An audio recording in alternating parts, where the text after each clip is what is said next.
Hey everyone, and welcome to my channel. If you are new, my name is Alexis, and in today's video I'm going to be sharing another military Monday with you guys. So when you're watching this, it might not be Monday because Monday is Cyber Monday, unless I get this up later on Monday, but you're probably watching this on Tuesday, so sorry, but I figured Cyber Monday, people are online shopping and all that stuff, but I still wanted to get up this Military Monday for you guys because I did get a ton of questions again on Instagram, so I wanted to answer them and help some peeps out. So welcome to Military Monday. If you're new and this is your first time on my channel, welcome. My name's Alexis. I make military content, mommy content, cleaning, cooking, vlogs. I really just like to keep it super authentic and real on my channel. I also share a lot of military advice, hence Military Monday.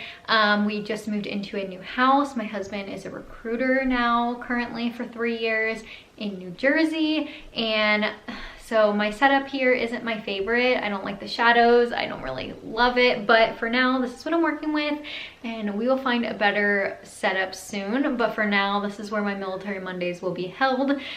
So if you are new, consider sticking around, subscribing. I would love to have you. If you're not military, stick around for Fridays. I normally upload vlogs, just day in the life type videos, all that sort of stuff. But today, like I said, Military Monday. So let's jump into the first question. My last video was a bit long, so I don't want to make it too long. I still want to keep your attention and answer your questions as best as I can. So let me jump into these questions ASAP before I ramble and ramble on forever. If you do want to be part of my next Military Monday, then follow me on Instagram. I will share a little box someday in the week and ask you guys to ask me some questions. You can also feel free to DM me and let me know that this is a question for Military Monday, and I would love to answer it for you and give you my best advice. I am no expert.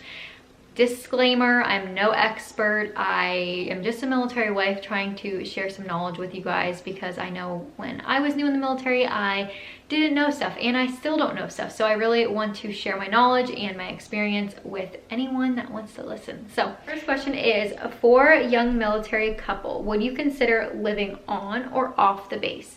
So what my personal opinion for a new young military couple, I don't know if you're new, I just says young, but I would highly recommend living on the base. For convenience and just to getting to know the area, I think it's a really good idea to live on the base, at least for the first year of where you're going. That's what I like to do, and kind of scope out the area so that way you know the good areas, the bad areas, all that stuff. Because when we lived in Fort Benning, right out of the gate is really not a great area. So unless you knew that, then you may have bought a house or rented an apartment or something right outside of the gate of Fort Benning, and you would be in some deep trouble because it is not nice right outside of the gate. It is a very dangerous area. So now I know if you go to Fort Benning, exit 6 and above is where you want to live or shop or do any of the things like that, because closer to the base is not a great area, and I wouldn't have known that if I didn't live there on the base first. So I recommend living on the base first, but I'm just that kind of way. So that's just my thoughts. Getting married at age 19, any advice? So I answered a young military couple question in my last video, and this is kind of gonna go hand in hand with that. I got married at age 20, so I know what you mean by, you know, getting married young and needing some advice. So my best advice that I could give you is communication. Communication is key. It's really hard when you're new to a marriage and, you know, then your spouse is thrown into a new job, especially as stressful as the military. It can be really hard to kind of communicate maybe your feelings or their feelings or any of that stuff. So communication is key. Just kind of letting it all out, and also hearing the other person, taking a step back and putting yourself in their shoes and just hearing the other person out. That is my best advice. And try not to let the little things, you know, it's really easier said than done, but try not to let the little things pick your battles. You know, you don't want to be fighting over everything. So pick your battles and communication. How do you manage those hysterical, mean enlisted army wives? So I think what they're asking is, how do I deal with the wives that wear their husband's rank. And I don't really like surround myself with people like that. If they're like that, then I'm like, oh, okay. And then I'm just like, you know, never hang out with them really again. I really haven't encountered that many of them, but I just laugh it off. And I think that I feel bad for them, but also I think they'll realize, hopefully come to realize, that that's not their rank, that's their husband's rank, and they should just be living for themselves and not, you know, pretending they're in the army too and making it so they can't have any other friends that are a lower ranking or anything. Like, that's not what it's about. Your spouse is in the military, not you. So I think, you know, if you don't like someone and their spouse happens to be a lower ranking, then whatever. But if you do like someone and their spouse seems to be lower ranking, then who cares? It's about their personality. I don't pick my friends based off of their husband's rank or their spouse's rank. So I just don't surround myself with people like that. So here is a bit of a longer question. I did say in my last video that I will answer longer questions, normally dedicated videos to the longer questions, but I'm just gonna throw it in here real quick and answer this because I feel like it's a good one and probably others have the same questions. So obviously this is more specific to this person, but I feel like in general it can help others as well. So I'm going to share it with you guys. She said that I could. So it says a really sweet message, and then we'll get into the question. So her question is, my boyfriend of over 5 years is currently at boot camp at Fort Benning. His leave should start December 16th and end January 4th. What should I expect after he leaves once he returns to Fort Benning? So there's that part of the question. So I'm going to answer that part of the question. So what she means, if you're not unfamiliar, is he has a leave, which is a vacation, probably because of Christmas, and he's gonna get this little vacation for a couple weeks, and then he will return back to Fort Benning. And once he returns back to Fort Benning, I'm not sure, I assume that he's infantry, and that's normally where infantry people do their basic training. And he will probably, I personally I didn't experience this. My husband went into the Army January like 7th or something like that. So it was after the holidays. So we didn't get this little Christmas break. We got like a 2-day family day, and then he went back and did AIT, I believe. So he had his basic and then AIT with infantry. It's all in one. And so I assume that maybe he's going back and finishing up either his basic and then going into AIT. And then after AIT's finished up, he'll probably graduate and then all that stuff. Is what I'm guessing. And then it says he's currently infantry and wants to become an Army Ranger. My second question is about marriage. Marriage has always been the goal between the two of us, even before he decided to join. When is the best time to tie the knot? Should we get engaged, married directly after boot camp, or wait until his other training? I'm not sure how long his training will take. I'd like to have a home during his training after boot camp, if possible. Thank you so much for your advice. Thank you so much for your question. So, my advice for when you should get married. So, my experience, we got married and engaged in the same week.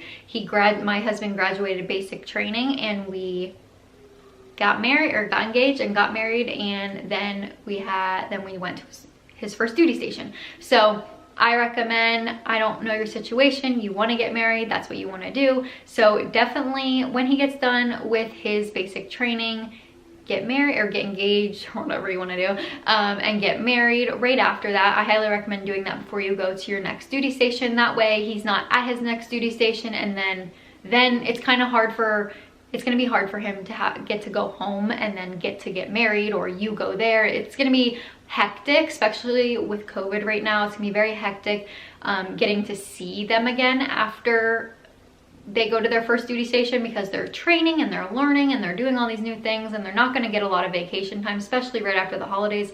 It's very go, go, go with the military. And I'm not really sure what you mean with training. So if he's in infantry, then he wants to be an Army Ranger. He's either signed, when he signed with an Army Ranger, again, no expert, but he's either in his contract when he signed up, he signed as an Army Ranger, and then he's going to Army Ranger school, and that's what he's doing. But if he hasn't done that yet, then that will come along as he progresses in his career. He's not going to get that right away unless it was in his contract. From what I understand from my husband being a recruiter now and just his experience, that's what I understand, and that's what I gather from that. But usually if he's infantry, then he's doing his infantry boot camp, and then he's doing AIT, which is not, with other MOSs, AIT can be, you know, like another training or another section of their, I don't know, they get like a break or something. I'm not really sure. I'm unfamiliar because my husband is infantry, so I can definitely relate with this.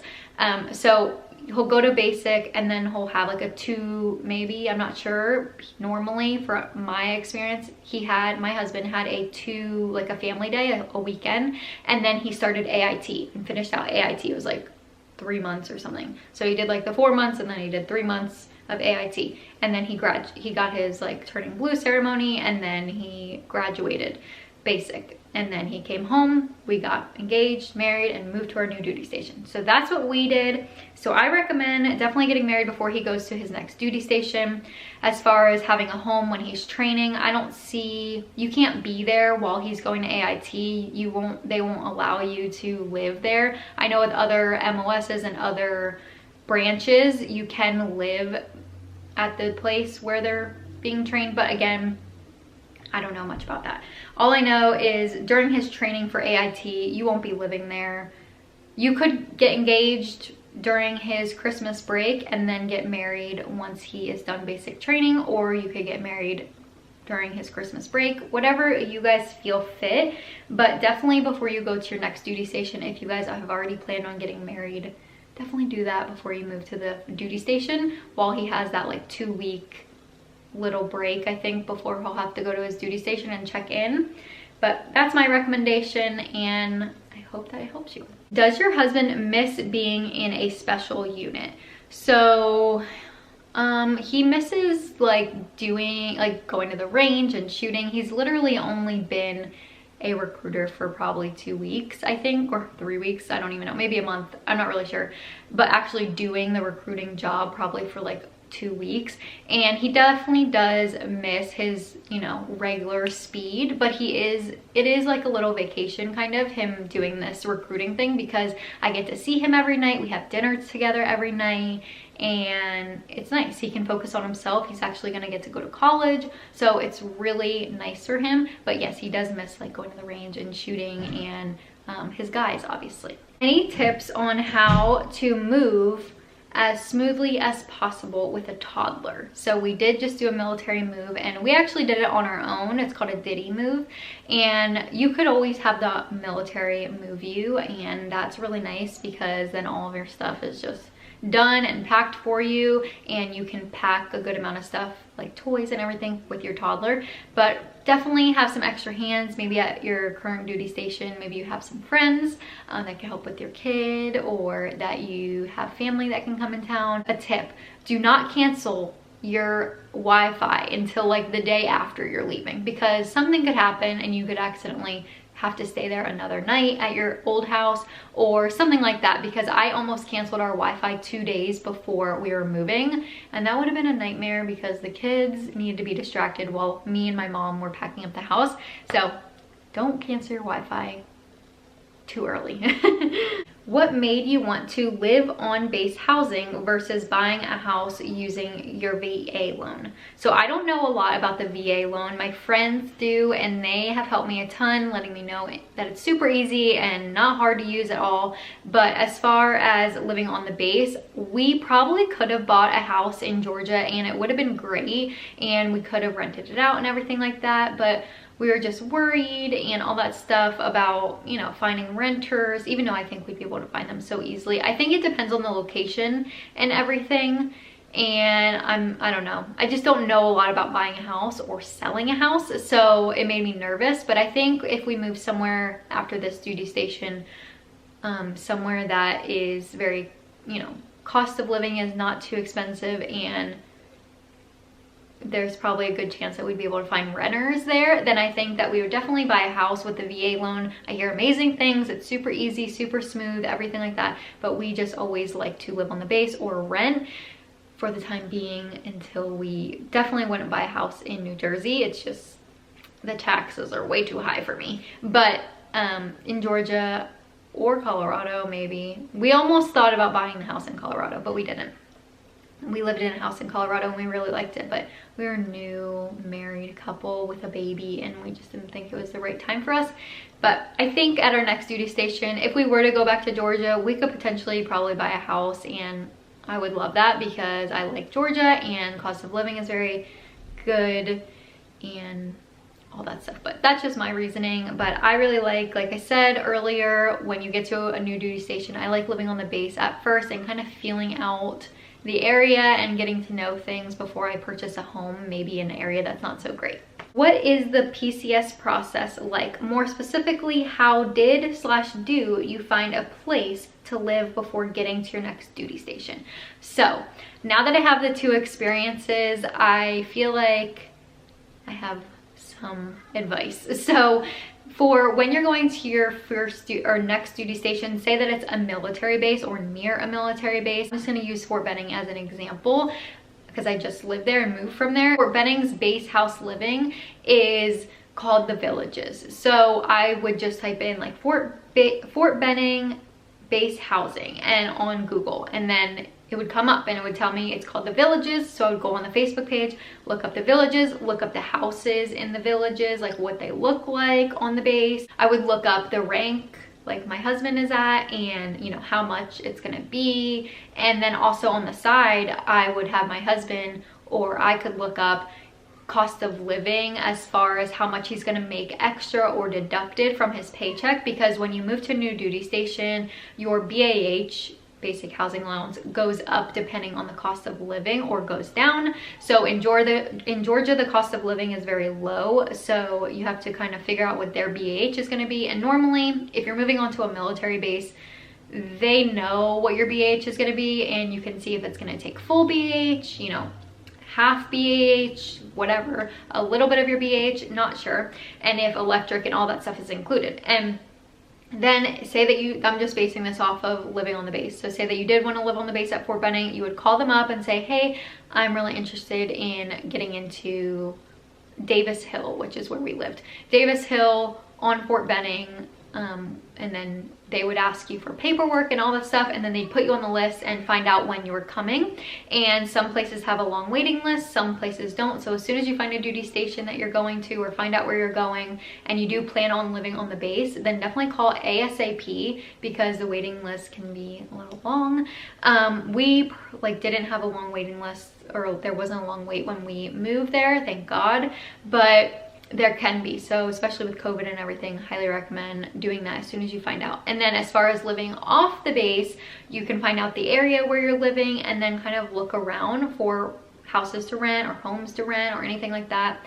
And so when we came to New Jersey, we are not near a military base. We are about 2 hours or maybe an hour and a half from a military base. I actually had a realtor. My cousin Trish lives down here, and she had a realtor that she used, and she helped me out and let me borrow her. So I was like, what are some good areas, some good school systems, because now I have kids that are in school. I wanted to find a good school system and everything like that. So she gave me a few referrals, and I looked at the places, and some of them weren't what I liked, and I didn't want to rent a house like that. And then on my own, I came across this house, and it's like an apartment, townhouse, I don't know what it is. It's a house, we have a garage, but then we have people on top of us, so I'm not really sure what that is. I think it's an apartment.